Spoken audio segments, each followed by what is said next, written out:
Hello and welcome to the Genuine Learning blog. My name is Melissa Galasso, and today we're going to talk about Q1 2022 in review.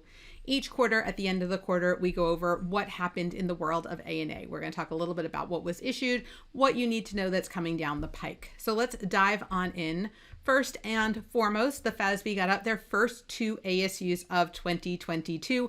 Both of them are very much in that financial instruments area, and so very, very niche here. ASU 2022-01 is related to the portfolio layer method. This is replacing a current method in hedging, again, related to the implementation of financial instruments.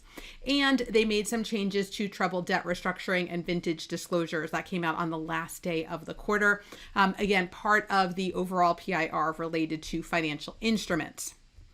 The AICPA put out two proposals as well as a technical Q&A. The first one is related to compliance audits. There were several new standards that have come out, and AUC section 935 has an appendix that kind of explains what you don't have to do when you're doing a single audit, the sections that don't apply. Well, when the new standards came out, the appendix wasn't updated, and so they're updating that appendix to make it correct for the recently issued SASes. They also issued a proposal related to group audits, and this is something we're going to discuss next week on the blog in a little bit more detail, looking at some of the changes and convergence that they have with the ASUs in the area of AUC section 600. They also issued a TIS, which we did do a blog on already, related to healthcare entities in particular. So that has already been covered on the blog this year.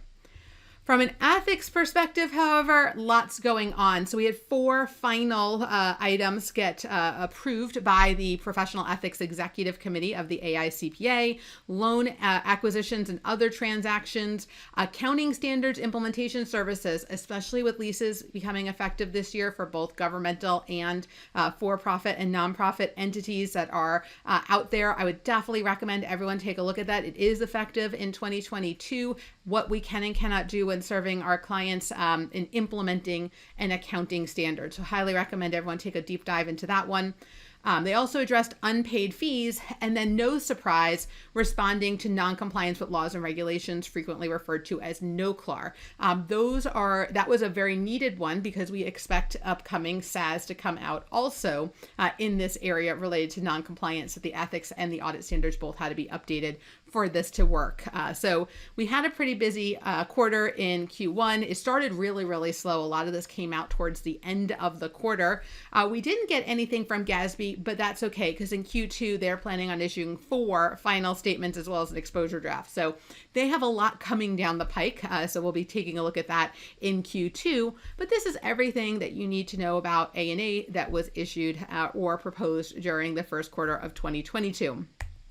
With that, I want to wish you guys a wonderful rest of your busy season. We're coming close to those deadlines, so I want to wish you all a wonderful close. For those of you who are in industry, hopefully you've wrapped up and your audits almost come to an end here, or for those of you who have fiscal years, that you're rolling into that end of that fiscal year. So I want to thank you guys so much for joining me, and I hope to see you on a future vlog. Have a great day, guys. Bye-bye.